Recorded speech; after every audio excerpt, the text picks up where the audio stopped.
and ready to roll with another episode of the Shutdown Inning podcast.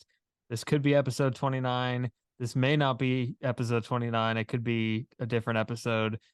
We'll soon find out. But Stephen Rissotto here along with Tylor Hall as always. Tyler, what's going on? I'm very excited for this podcast.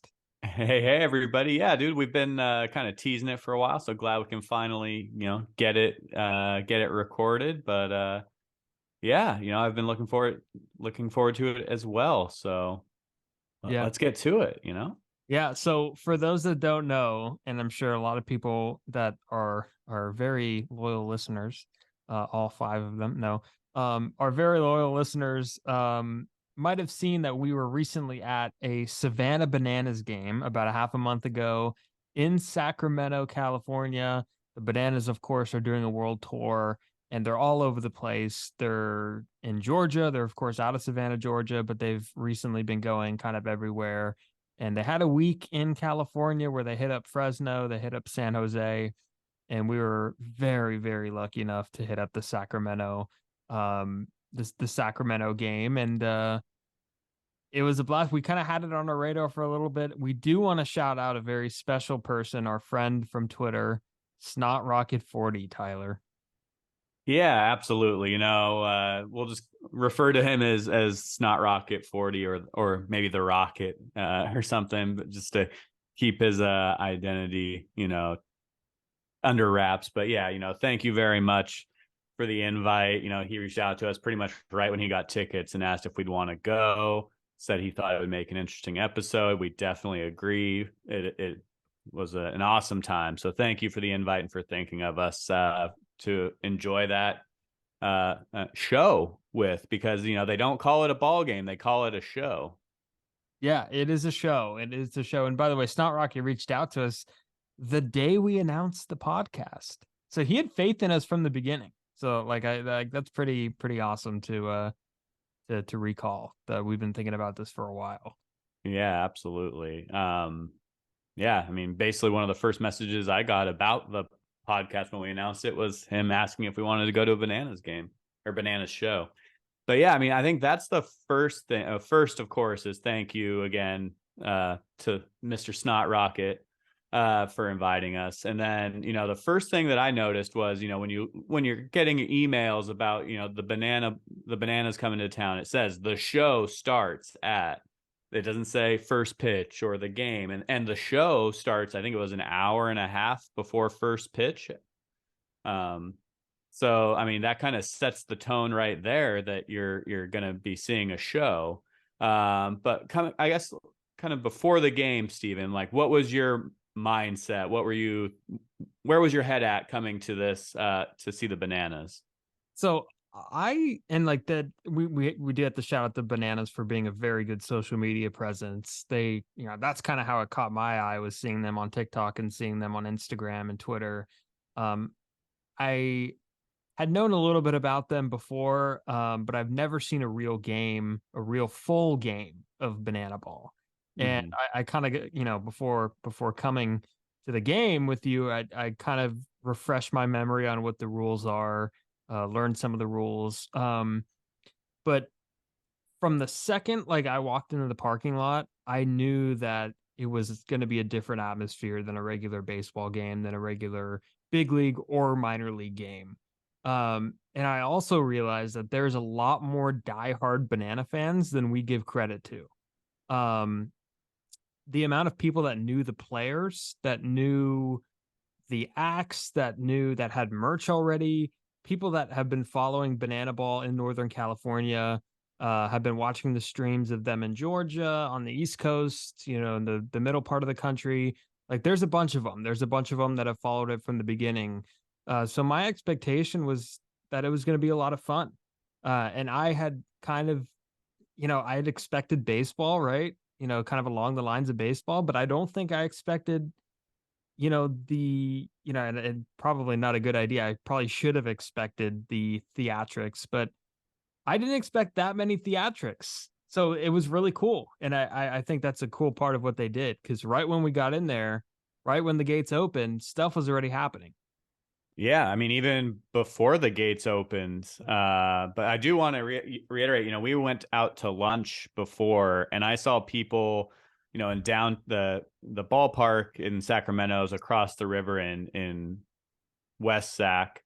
So we had lunch downtown, and we were bumping into people near the arena downtown where we were having lunch in Bananas gear. And I was like, "Oh, have you been to a game before?" And they're like, "No, we just love the Bananas. Mhm. We can't wait to see them in person." So the anticipation for a lot of people was definitely there. But yeah, so we got to the ballpark, and as I mentioned, the theatrics started even before the gates were open because we get in line, and all of a sudden the seas kind of splits, and all of a sudden the players come walking through. You got the whole team. You got Eric Burns running around in a blazer and a bright green hat. You got a guy on stilts. You got Hunter Pence riding by. I mean, and then they all stop on a stage and they do like a dance routine for everybody before they even open the gates. I mean, it was something to see from basically the moment you get into the parking lot. Yeah, and they make the merchandise like very accessible. Like there was Mm-hmm. three or four or five of five merchandise stands, and you got a bat for Hunter, right? Or a ball for Hunter. That he's gonna, or your son. I shouldn't have said his Yeah. name, but your son. You got a you got a ball for your son, and I got a shirt, and a hat, and it was so many places where you could get gear for the Bananas. And when they walk by, there's a band. There's actually a banana band, Yeah, right? they have like a Travels. marching band. Yeah. Yeah, they're playing their instruments and everything, and all the players were dancing. And the first thing I thought about was like, some of these guys may have played professional baseball, and they did not get this experience in professional baseball. Yeah. No, definitely not. And some of them definitely did play some professional baseball, and this was completely different than any kind of professional or even non-professional game I've ever been to. It's just kind of, I guess one of the major things that the Bananas have going for them is there's nothing like them out there. And even, some people, when I told them we were going to the game, they're like, "Oh, it's like the Globetrotters for baseball." And it's like, well, to an extent, but you can't script a baseball game. You can't say on this pitch you're going to hit a home run. It's nice to dream and you could like try to groove one, I guess, but you can't script who's going to win a game or what's going to happen on any specific play just because of the elements of how baseball is. Yeah, that's something that I think we mentioned on prior podcast episodes was going in, because the Globetrotters never lose. And the Bananas, I think they have what, three or four opponents that they play. And on this particular night, they were playing the Party Animals. And Mm-hmm. like the Party Animals, like they're playing, they're acting like, I mean, the Party Animals could have won. I mean, I think they put up some runs on the board, if I'm not mistaken. Um, so it's like you said, you can't script anything in baseball. It just doesn't work. We see people try and do it in front offices and managerial positions. It doesn't always work. It works to an extent, but doesn't always work. And for the Bananas, like, the fun does kind of mirror what the Globetrotters do, but it's a little bit of a different animal. But like from the minute we got in there, like there was stuff going on with people getting picked out of the stands and doing some competitions. And from that point on, I knew that it would be a pretty cool event. Yeah, I mean, basically, right when you get in. So yeah, we did the parade for the players. Then they let you in, and the whole thing is general admission.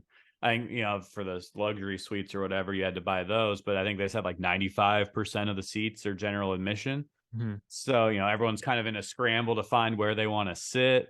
You and me and our friend Bryce, we ended up, what, 10 I rows behind home plate. Yeah, shout out to Bryce. Thanks for hanging with us for the whole night, man. But so yeah, when we ended up with great seats. Yeah, unbelievable seats. And those are, that was the highlight. That was one of the highlights because we could have easily been stuck somewhere, but you and Bryce kind of went ahead. So going back a little bit, when I got my merch, I had to go back to my car to drop off the merch in there. And it was like 95 degrees, and I ended up getting stuck near the very back of the line. So then once the line started moving, I kind of caught up with them, and once I got to the seats that they said they were at, it was incredible. Literally right behind the plate, a little bit over on the first base side, but like incredible seats. And like general admission could oftentimes get like very sketchy with the way people try and like pull off. Hmm. Yeah, people are mean about general admission, like they race to the spot, or maybe it's just strategy, I don't know. um and it ended up being great seats, and we were in position to make a play. I brought my glove, you brought your glove, we were ready to Yeah. make a play. Yeah, so the great transition there, Steven. Yeah, one of the coolest I thought, rules of banana ball was if a fan catches a foul ball on the fly, the batter is out. So I saw more gloves there with what 13, 14,000 people than I've seen at a sold out major league game in a long time. Everyone wanted to be part of the action. And if we saw, I think, two foul balls get caught. And when you catch a ball, they in between the next half inning, they pull you down onto the field, introduce you to the crowd. You get to take a little bow. If you make a catch for the Bananas, so if you catch like a party animals ball, they basically treat you like a celebrity, like you're a part of the team for that half inning. I thought that was pretty cool. I think we were probably within 20 feet of a couple of them. Yeah, the lady a few rows in front of us got one. She just stuck her glove up and she caught it. And they brought her down, but no, that's just an unbelievable feature. And one thing is it gets everybody paying attention to the game at all times. Like I was on my phone occasionally, you were on your phone occasionally, but we were not glued to our phones, and we saw nobody around us glued to their phones like they would be in a big league baseball game. Because there's just so much going on. And not to say that there's not a lot going on at a big league baseball game. Of course, the pitch clock has helped a lot of things, but there was less opportunity for us to be on our phone. The dead time was just non-existent. Like there's one time where a guy got forced out at second, a runner got forced out at second on a play, and he's running off the field. And as he's running off the field, the next pitch is thrown. So like everything's Yeah. happening quick. They got a 2 hour time limit on games or whatever it was. And um, it flowed really well. I never thought that anything was rushed. But the glove part of it was really cool because everybody kind of got to be involved. And I think that's what we crave as baseball fans is getting involved, and maybe not necessarily like being a part of the outcome of the game, but more so being involved in, the mark your presence per se, right? Yeah, for sure. Yeah, I thought that was really cool, and we'll kind of touch on it a little bit later, but it definitely kept everyone involved, but also the kids loved it. I mean, there were so many kids there running around with gloves, having a freaking blast. It was really awesome to see, and I think having the glove and everyone having a chance to potentially be involved is a big part of that. And it's a Um, gateway. It's a gateway. I kept saying this. Banana ball, it's fun, and the people that even aren't into baseball, like this could get them involved into like actual baseball, right? It's a yeah, gateway. We often hear about like fans who experience their first, everybody has their first experience with baseball. And I think it would be so much fun if somebody's first experience with baseball came from a Savannah Bananas game.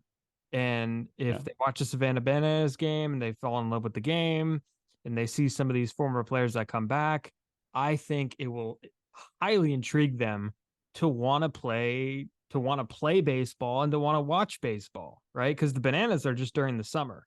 And during the spring, we might see more of them, or we might see more kids trying to get into baseball as a result. Yeah, definitely. I mean, I'm sure there's hundreds or thousands of kids across the country now who's since the Bananas have played pretty much everywhere this summer.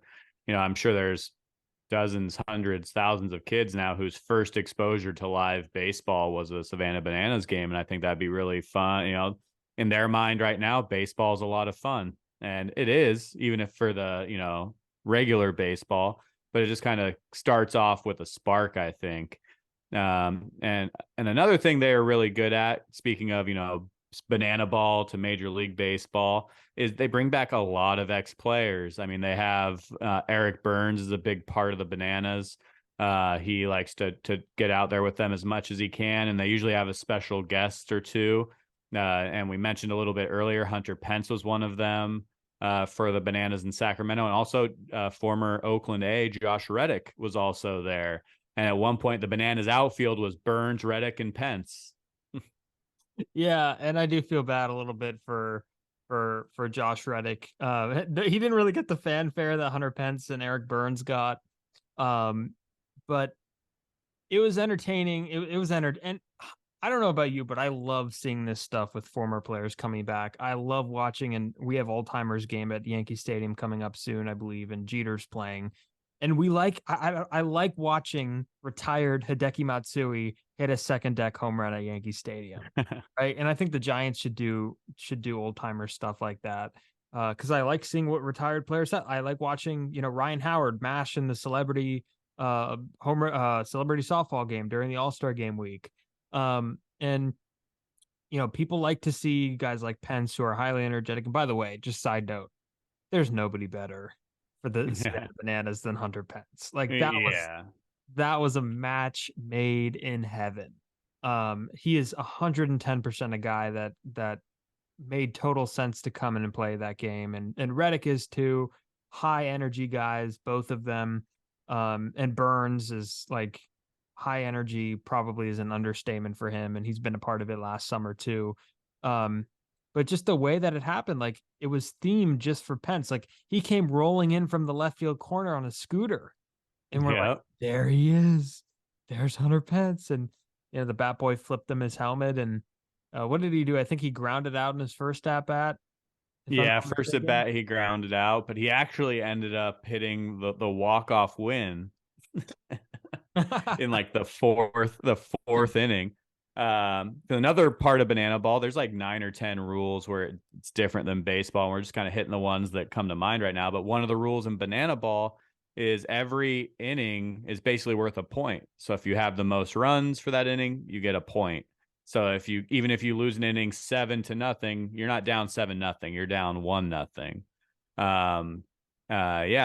So Pence had so one thing that's cool, and the Bananas are always the home team. I guess that's their one advantage, kind of like the Globetrotters have a lot of advantages. The Bananas are always the home team, so they always know what they need to do in an inning. But you could have 9 walk-offs in a game if you want, and they celebrate every walk-off like it's a walk-off victory. I think the Bananas had a walk-off in like the second inning, and they are jumping up and down at first base on the guy who got the hit. And they did the same thing with Pence, who got his walk-off hit in like the fourth, and it ended up being the walk-off for the game, which we'll get to a little bit later. But yeah, Pence born for the Bananas, man. I mean, high energy, eccentric, just out there to have fun. Some of the other celebrities former players they've gotten in other stops that make a lot of, they've had Peavy, Zito, Johnny Damon was just got out there over in, I think they were in Connecticut or something. So and those are all good fits for it. Like those are every single one of those guys, like the Damons, the Peavies, the Zitos, like it just make like you go, oh, they're playing for the Bananas. Like that makes sense. It's like different from a guy like, I don't know, A-Rod going in there and playing or Jeter or some of these guys that have been serious throughout their career. Zito, kind of the free spirit. Peavy, kind of the free spirit.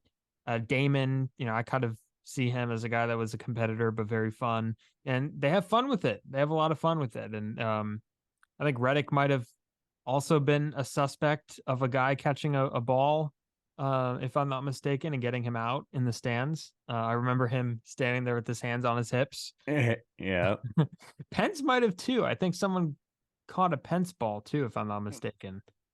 But just, yeah, the funny thing is, like, when a ball goes up in the air and it's in the crowd, all 9 players on the field, plus the batter and the umpire. Oh, we got to get to the umpire. We get to the umpire. It's like everybody looks.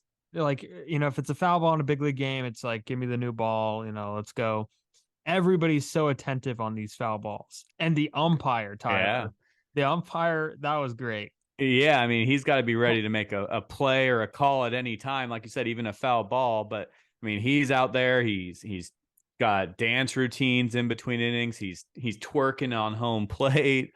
I mean, high energy guy. Obviously, a very very funny individual to be a banana. We were even talking during the game, like, how do you become a bananas umpire? Yeah. Um, but yeah, I mean, if you've seen any bananas clips on like TikTok or Instagram or whatever, you've definitely seen their umpires in action.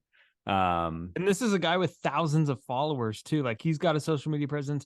The party animals guys, they have social media presence. Everybody on this team has a social media presence. And Major League Baseball needs to take notes on how they can market their players the way that these guys do. Because it's insane the amount of content that they put out. They market themselves. It's a really cool thing. And there's probably a few different umpires that switch in and out, but I think we got the good one for this one. And also there's one point one of the base umpires like tried um there's fans that ran on the field and we couldn't tell if it was an act or not. We're sitting there like, God, like, is this part of it? Is this like, and we thought this for something else that we'll get to in a second, but we're like, is this part of the act? But I don't think it was. Like somebody had run up to Hunter Pence in right field, um, and like we just couldn't tell if it was an act or not. So I think Yeah, that's the cool thing about it too. yeah, for sure. Yeah, I mean, so do we get to the next thing that we We have thought to. was part of the act? So it's like what, the about the fourth or fifth inning, it's starting to get a little bit dark in Sacramento, so the lights come on, and all of a sudden, in between innings, the lights just shut off, and Yeah. everyone's kind of like looking around, going like, "What's going on?" I think they waited a few minutes to see if the lights would come back on, but they didn't, and They it basically played, like, yeah. They yeah, played like maybe an inning with so the ones in center field were on and the scoreboard was on, but the lights around the stadium above the stands on the third base side and the first base side and behind home plate, they were off. And I had realized I was like, God, those lights aren't on. And it was getting really dark and they tried to squeeze as much baseball as they could possibly squeeze. And then like we saw them kind of congregating on the side, like this seems pretty serious. And I think you were the one that was like, oh, it's part of the act. It's part of the act. I was like, I think the lights are genuinely off, but it was weird. yeah. Yeah, so the light, they finished that one inning they were in, and then they basically said we're gonna wait until the lights come back on to keep playing. And First like ever we light mentioned, delay for the Savannah yeah, Bananas. yeah, I mean, historic event for the Savannah Bananas.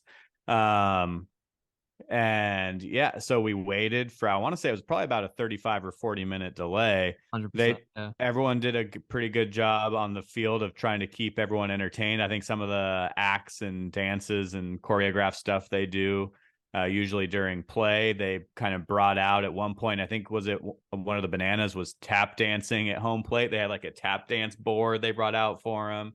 They were definitely giving it their all to keep everyone entertained while we didn't have any ball to watch. Yeah. It was really dark. They would not have been able to play. And, um, they were taking their shirts off. They were waving their shirts. They were doing everything possible. And like some people did leave. And the seats kind of did empty up a little bit, which was tough. And I think afterwards they had mentioned that it was the only game that had finished with an empty seat, if I'm not mistaken. I don't know where I heard that, but Hmm. and there's a reason behind it because a lot of people don't want to wait 30 minutes for a lights to turn back on, but they did. They definitely tried to get it entertained and everything. And the way that they did it, you would think that they're like prepared for something like this, but obviously they might not have been. They definitely weren't. But I know it at first it was maybe like, oh God, this is a Sacramento problem. But Yeah, I mean, you've laughed at me several times. I was pretty upset as far as how the optics looked as like Sacramento, because I've always thought Sacramento would have been a great Major League Baseball town and still could be. But I was like, great, like we have the Savannah Bananas in town, and they can't even keep the lights on for that. It turned out it was like a PG&E issue. There were other businesses locally that couldn't that also lost their power, so it wasn't like the ballpark can't handle a sellout crowd kind of thing. It was a PG&E terrible thing. But Yeah, and I have a picture on my phone, and I won't share it here, but if you want to DM me, of Tyler just so he had the end seat, and it looked like he was on the verge of tears.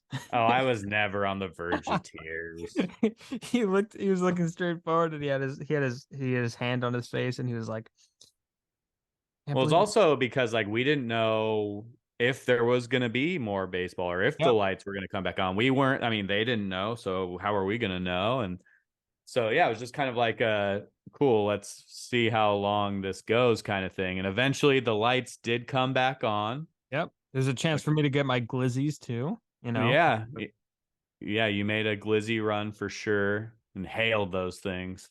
And hail. Uh, and then yeah, so the lights come back on. Everyone's stoked.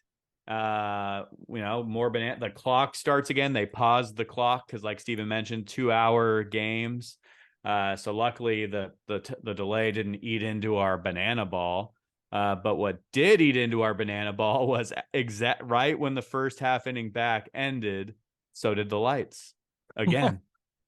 Yeah, and this one was like the first outage was like kind of gradually because like it was still getting dark.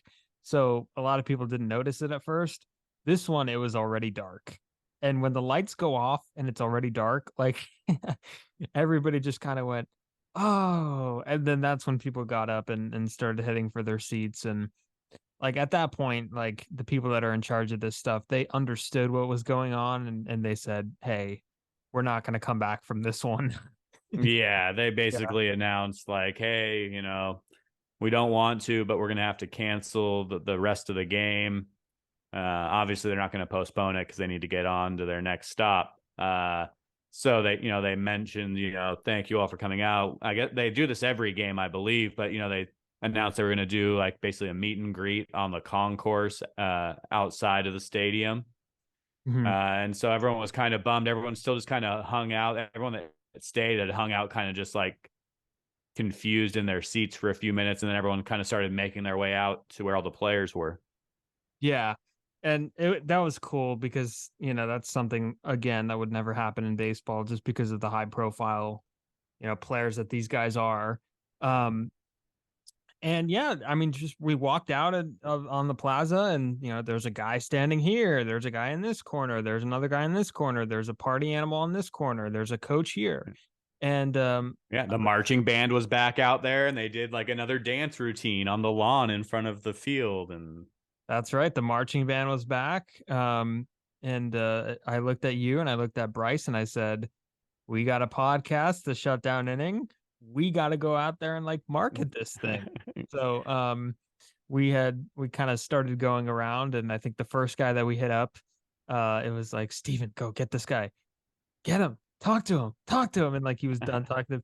And finally I went up and it was the coach, one of the coaches on the team, and kind of plugged the podcast, and he was more than excited to share or to possibly come on. So I don't want to spoil too much. Um, yeah, but you um, might be hearing from this individual sometime soon on the shutdown yeah, inning. definitely. Um, but yeah, what I thought was really cool was, and we talked to quite a few guys, but we always made sure to kind of lay back until the kids were kind of out of the area, let them get in there, get their photos, get their autographs. And that's where it was really cool just to see like that's where it really clicked for me that what they're doing is great for baseball because there were kids, the game just got canceled. They didn't get to see a whole game and they are having the time of their life just running around, getting to meet these guys and get pictures and like record TikTok dances with them and all kinds of stuff. I mean, everyone I saw was having a blast, even though we saw about half of a show. And the kids knew the names of the players. We had to Google them. Every guy we went up to, we were like, "What's his number, Tyler? Like, check this guy's number." We had to walk to the back of him to check the number. And these guys all knew the players. They're like, "Hey, this guy." They knew him. And like Yeah. in baseball, like you don't necessarily know. I know for sure. I don't know every player on the team. Like obviously I know every player on the Giants, but if I'm looking at the Braves roster, I know the stars, but I don't necessarily know everybody on the roster. These kids knew everybody.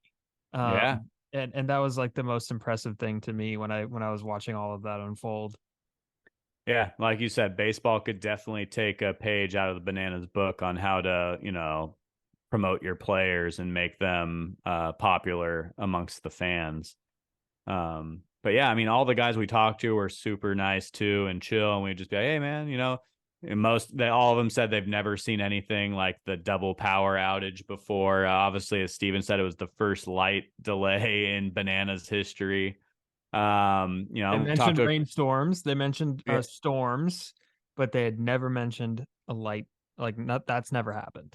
yeah, Storms have happened, but none of the other stuff happened. yeah. Yeah, and everyone was super nice. We talked to a few of them, Bananas and Party Animals. Quite a few of them had gotten drafted and played some levels of professional ball. Um, but then, probably the most interesting character we met was about 2.5 times taller than anybody else in the area, Steven.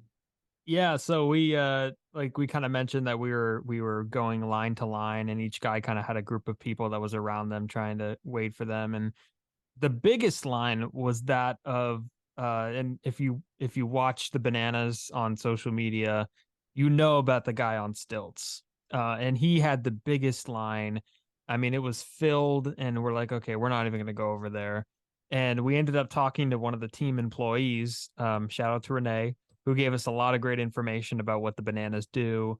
And at the end of our conversation with her, we look over and there's not a lot of people in Stilts' line. So we're like, okay, this is interesting. Let's go over. Let's kind of do our thing, plug ourselves, introduce ourselves, talk to him for a second.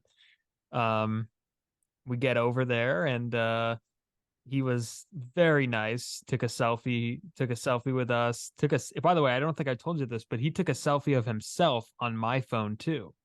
So Okay, I have a picture on my phone where it's literally just stilts. So nice.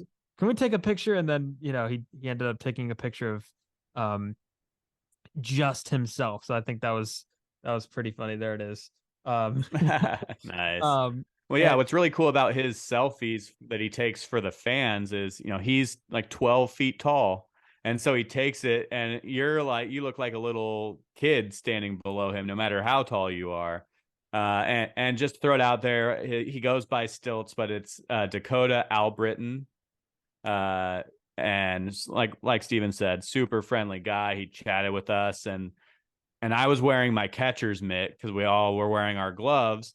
And he was telling us how disappointed he was that he didn't get to pitch for us it's tonight supposed because to it was come the in. largest crowd. Yeah, he was supposed to come in, and it was the biggest crowd that the Bananas had ever had because Sutter Health Park, I think is what it's called. I always call it Rayleigh Field still, but it's a pretty good sized AAA ballpark. And so I jokingly said, do you want to get a bullpen in then? And he said yes. He said yes. Yeah, no, it was so epic. And I look at Tyler, and Bryce is there too, and we're like, oh, really? And he still had some people that he was like trying to sign for and take pictures for. And um the funny thing is, like, we kind of followed him, and by this time the lights were back on inside the stadium, so that's pretty funny. um every time I tell that story, everybody always goes, I thought the lights went out. No, they came back on at the perfect time. And we were still kind of down from what happened, like, damn, the lights went out. And this guy wants to play catch with Tyler. Tyler's got his catcher's glove. And the funniest part about it is that these guys, one by one, they were kind of going back inside the stadium. We just like went right behind Stilts, and the security guards never even batted an eye, not once. Yeah, I guess when you're with Stilts, you can go wherever you want, or It just didn't even pretend look like like we you're. were with him, Yeah, you just pretend like you are, I guess. But yeah, he marched us right in past the gates, through the front gates of Sutter Health Park, and he walked so down this. fast. Yeah, down. Yeah, I mean, he's walking. His legs are moving at the same speed as ours, but he's getting obviously a lot more distance on those steps. And yeah, walked us right down the ramp to the River Cats dugout, the home dugout, opened up the net. We go through across the whole diamond to the Cats bullpen in the right field corner. And yeah, we caught a bullpen with him. He lifted one foot up, put one foot over the wall. We had to go around and use the door. Yeah. And Tyler gets in the squat. Um, and he starts throwing a bull, but he had to remove the tarp from the mound, and he just starts throwing a bullpen. It was incredible. Then I was like, can I get a few? So I hopped Yeah. for a few pitches. I got my fair share. Tyler came back, and it was just a really cool moment. He was trying out different pitches for us, right? Yeah, and definitely, I haven't caught a bullpen in a long, long time, but I definitely have never caught a bullpen from like an 11 or 12 footer. And so just the angle the ball comes down at is weird. He's putting different movement on it. Um, and so yeah, I mean that was really cool. So despite us not being able to see a whole banana ball show, the the light delay turned into like a story that we'll have for a lifetime, man. Yeah, he was throwing like 75 too, with like you mentioned the different movements, and he was talking about trying out like a different breaking ball and everything. And it was a really cool experience for sure. And we got to know him. Like that was the coolest part. I think we catching the bullpen was awesome. We'll never forget it. But we got to know Dakota Albritton, the person, right? As we're Yeah. walking back, when it was all over, we walked back with him. We asked him about kind of where he's from, his upbringing. And the one thing that sticks out, I always remember it. He said that he loves the game so much, right? He loves the game so much and he always wants to play it. And I think we asked him even like what came first, like the Yeah. stilts or the baseball. Yeah. Yeah, and hopefully, no, not spoiling anything. Hopefully, hopefully we'll get to have him tell some of these stories on the pod here soon. But yeah, he said he loved baseball. The baseball came first, and he said that he just wanted to do something that no one else did, so he just decided he wanted to learn how to walk on stilts, and then he combined the two. Yeah. My favorite part about that is, and I don't think I've talked to you about this since, but do you remember when he took them off and he was like, guys, I'm not falling. Okay. I'm just taking off my stilts, and he face planted into the ground. It was like, Yeah, whoa. I thought that was funny. And then he took them off, and not to uncover the secrets, of course, but um he's he's not a big guy by any means without the stilts. And he mentioned the kind of the wear and tear it put on his body, but just a really good guy, just a good dude. I remember we were walking back in from the bullpen, and it smelt of marijuana. And what did he say? He's like, somebody, I can't remember what he said, but he's like, somebody's burning the. I can't do it. He's got a thick country accent. I can't remember what he said, but yeah. I forget exactly what he said, but he was he was intrigued by the smells, I'll say. it But was yeah, like something. you Yeah, said, it was it something was like someone's burning the Lord smoke or something, or the devil yeah, smoke. the devil's lettuce. The devil's lettuce. Yeah. But yeah, what was cool, like you said, afterwards we got to get to know him a little bit and talk to him a little bit. And while we were hanging out in the dugout, there were a couple other guys kind of clean up too, and they operate just like a lot of teams do, where like if you're the rookie on the team, you get some of the shit job. So there was like one of their rookies in there, like cleaning up all the sunflower seeds and all the bottled water and stuff. And so we were talking to him a little bit. We got to talk to the video guy who, was talking about setting up, because I think they were on ESPN two or Plus, three plus a couple days later. And so he was talking about how he had to get like all the streams set up, and everyone was just, super nice, super, down to earth and approachable, which wasn't too surprising when you see how them on social media. You assume they're probably going to be pretty fun, laid back, entertaining guys, and they were. yeah, the rookie was breaking down boxes there in the Yeah, corner of the dugout. yeah. And our good pal Bryce had a bit of an injury, so the rookie was asking about Bryce's hand, which was wrapped up. Bryce is gonna hate us for mentioning that, but Yeah, so incredible. I mean, We were the last ones to leave, yeah, we were the you I think you were the last car in the parking lot, pretty much. No, in the I didn't fan tell you parking this. lot at Yeah, least. I didn't tell you this, but like I was trying to figure out how to get out. I was circling around for a little bit, and I was like, God, I might be locked in here. And then finally, like I saw one more car at the edge leaving, and then I found the exit. And I was like, oh, thank God. I had a fear that I was going to be stuck there. Um, Only you would have to follow a car to get out of an empty parking lot. yeah, yeah. There's some things that happened that would not have made that surprising early in the day. Tyler witnessed the worst of me on that Saturday afternoon.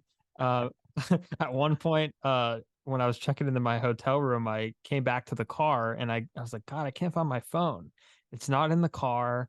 It's not in the hotel room. And then we walked into the front counter and there it was in its glory laying on the counter. So I'm like a Yeah, little just kid.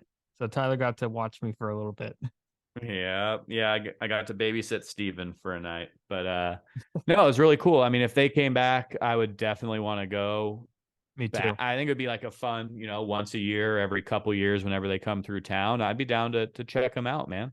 Absolutely. And I would advise anybody out there listening to do it as well. And if we see anything bananas related, we are gonna share it because that kind of stuff, that kind of energy needs to be shared to baseball fans who for 150 years have been very serious about their sport.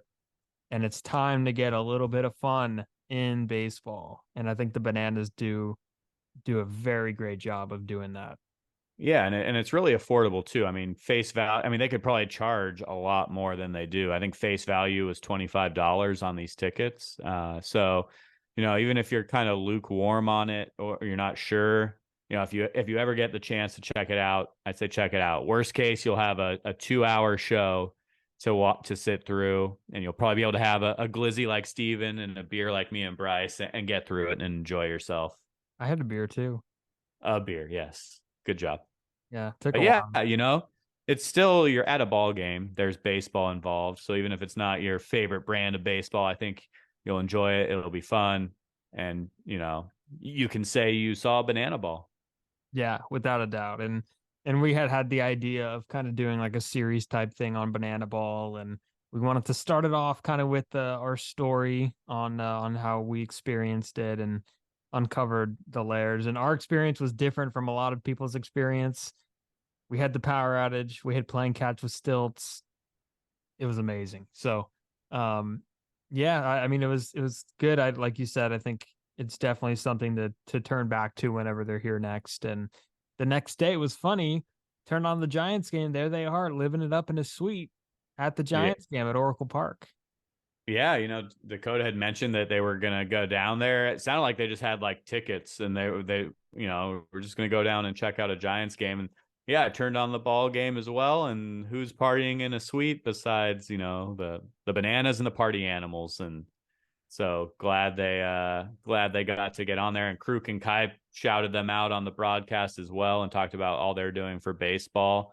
And I agree with what they said because we lived it the night before, and I think they're doing a lot of great stuff for baseball. So check. I would strongly suggest checking them out. Definitely, without a doubt. Well, Tyler, I think we shut it down again. This is a kind of a shorter episode than we usually do, but we got everything we wanted to out of the way, I think. And again, more we are not done with the bananas. We could Yeah. guarantee that there's definitely more to come on that front. Yeah, we will have some more bananas content, but that was our banana ball experience. Yes, for sure. It was a unbelievable experience, and if you want And to follow, thank you again, yeah, Snot Rocket not Rocket. 40. Thank you. Not Rocket, Bryce, everybody that made that day happen. We had lunch in the morning with friend of the show, Andrew Pasquini, who's listening. We know he is. We also know our friend Gianna Parenti is listening. And we also know, don't know, that was it. Just those guys. Um, for some reason, I thought someone else was there too. But yeah, Bryce, Giano, Andrew, and of course, Snot Rocket for making that happen. That was incredible. And I'm glad that we could do a podcast or podcasts, plural, about the great experience. Absolutely. Cool. So yeah, Yeah, everybody can follow the podcast on Twitter at shutdown_inning. Go ahead and subscribe on YouTube and Spotify, and we'll get that done. And yeah, more stuff to come. We'll get back into kind of the baseball grind soon as well. And see you next time. that's what's up.